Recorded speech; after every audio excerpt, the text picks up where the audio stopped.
Grabe mga idolo, eto palang update sa bahay namin na pinapagawa ko mga idolo para sa mga kapatid ko. At dito mga idolo, eto yung kaklase natin na Kudo. Sinabihan niya kasi ako mga idolo na kalbo.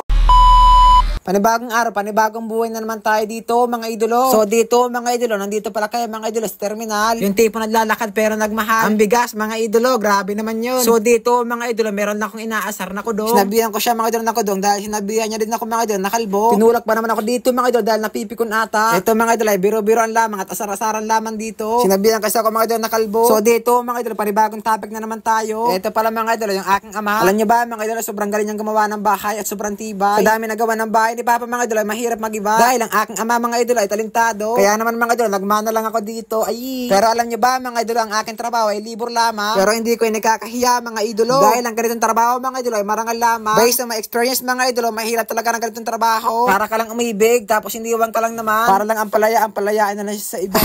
Kaya naman mga idol, etis Papa, umiinom ng tubig. Yung tipong umibig, pero hindi iwan ka lang talaga. Dahil para sa kanya, hindi ka lang naman talaga mahalaga. What's up mga kaidolo? So, yun, kakauwi ko lang galing sa paar lang po pala. So, ito mga daw yung materials na nabili natin ngayon muna. So, papakonti-konti ko na lang itong mga idolo, yung tuturuan ko yung mga kapatid ko na kahit paano magkaroon sila ng bahay kasi bilang mag-aaral mga idolo is hangad ko lang talaga is matulungan ko yung pamilya ko. So, yun, gagawin na lang natin ng paraan. Kaya naman,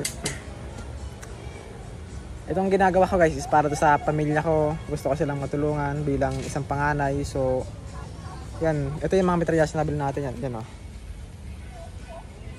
Yan yung materials. Tapos, itong lupa guys is sa amin na po. Ito, binili kong lupa na to is 3 months ago na. So, binili ko ito,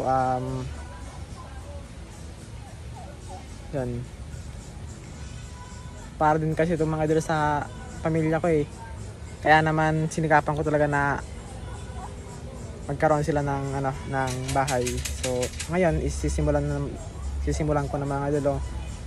Papakonti-konti ko na lang. Salamat sa patuloy nagsuporta po sa akin. So yan, dahil sa pagsuporta niyo mga idolo. Kasi kung hindi dahil sa inyo, hindi na po makakabili ng mga materials po. So tutulong-tulong na lang po kay Kapa. Tutulong yan pa siya po. Tutulong na lang kay Kapa dito para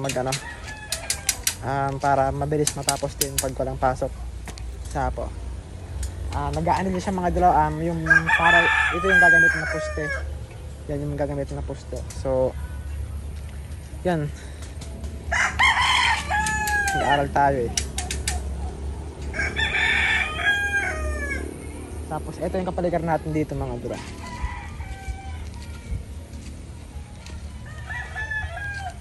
Ano na rin namin to,